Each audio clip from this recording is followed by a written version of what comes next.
Welcome back to the channel, guys. And if you guys are wondering why I am whispering, it's because it is actually 6 a.m. The sun is actually not up yet, but I was supposed to record a video for you guys just showing you how far I've come with the 4-valve swap and probably starting it in this video, but it's a bit too early to start it. So what I'm gonna do is I'm gonna be buttoning up everything on the manifold, all the vacuums, and running the fuel lines the way that I want them ran.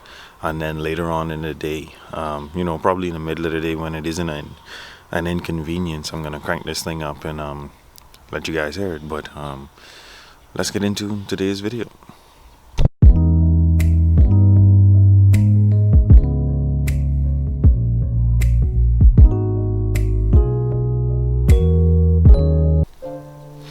Alright, so first things first, we still don't have the brake booster and the master for the brakes installed, but we do have all the wiring installed.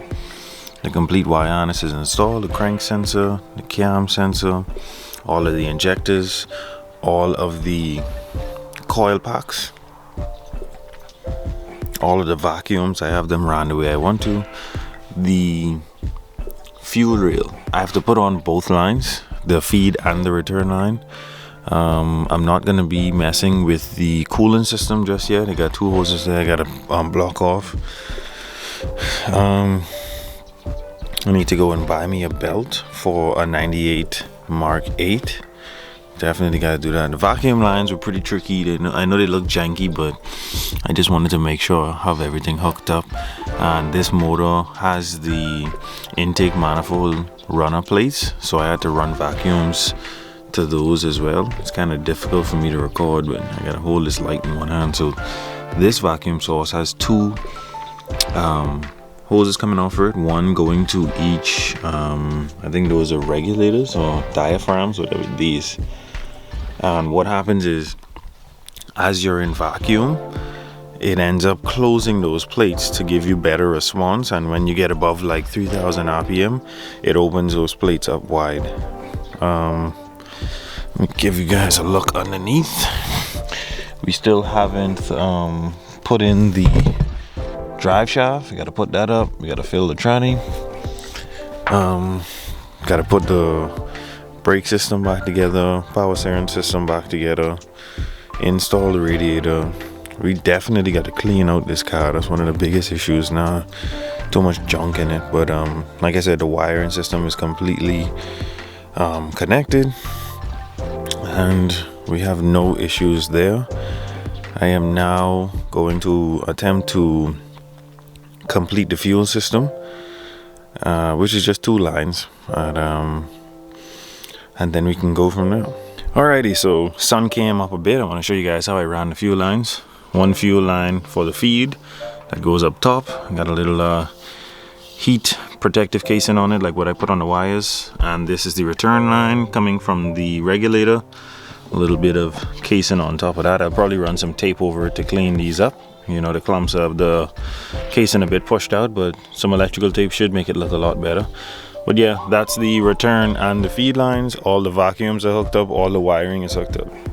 Yeah, so like I said, it's a bit too early to hook this thing up and hook it up to a battery and start it. Yes, it's way too early, but we're gonna do that later on in the day, and I'm gonna record it. There's still no fluid in the gearbox. The shifter is not installed, the drive shaft is not installed, radiator is not installed, all the coolant hoses are not installed. I just want to crank it a few seconds, listen for any knocking, any ticking. I'm definitely gonna have to prime the system, and what I mean by prime, I mean the oil system.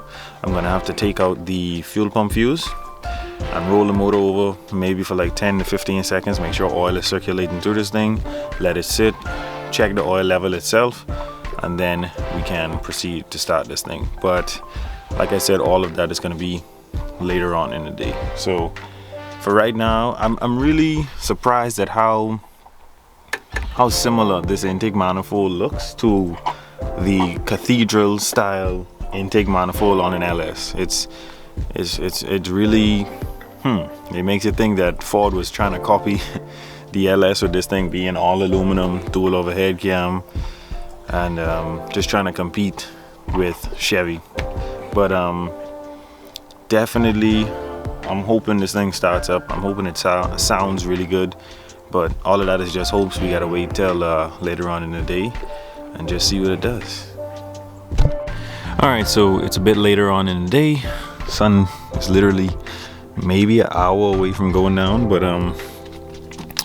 first thing we have to do, we have the battery connected, keys in, but we have the ignition off. We need to roll the starter for maybe 10 to 15 seconds so that the oil system can prime and fill up the oil filter. So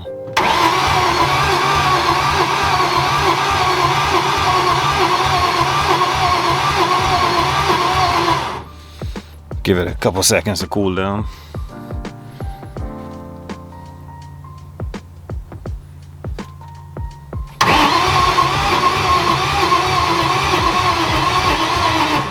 Alright, sounds like we're draining the battery. Let me just check the dipstick, which is probably going to be hard for me to do on camera.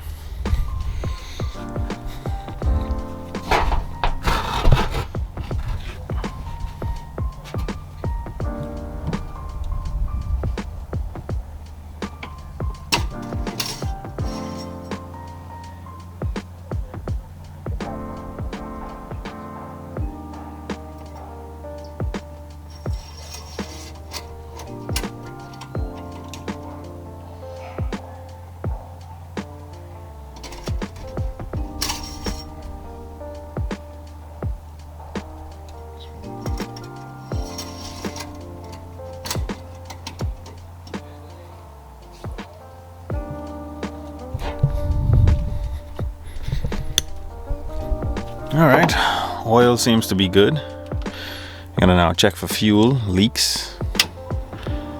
The fuel pump is on.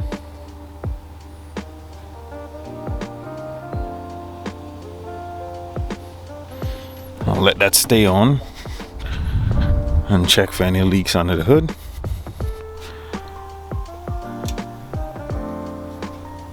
Everything seems good. I don't see any visual leaks. Sounds like the regulator is working.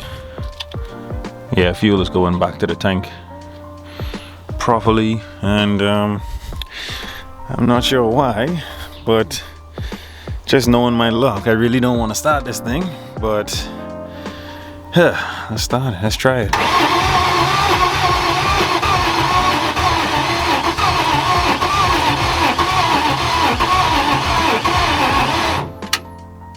Sounds like the battery is just too weak.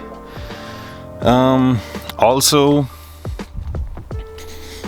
it could also be that there's no throttle position sensor hooked up or any MAF. I have to figure out a way to get some type of MAF system on that. It's just the intake is in a weird spot now, but I'm gonna figure it out sooner or later. And yeah, let's see if we can get this thing to crank.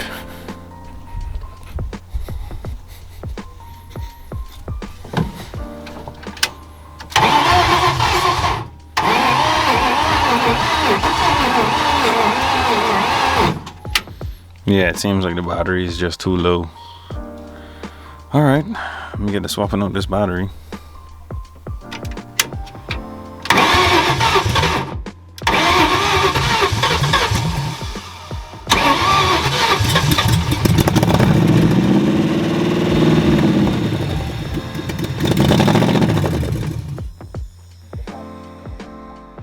Well, she's sure starting. And she sounds really freaking good. Don't forget, there's no exhaust on it, no O2 sensors, anything. No serpentine belt, nothing. That's just straight header. That's why I shut it down. I don't want to get kicked out. All right, let's try this again.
Alright guys, so as you guys have just heard, I'm sure I've woken up everyone in the neighborhood.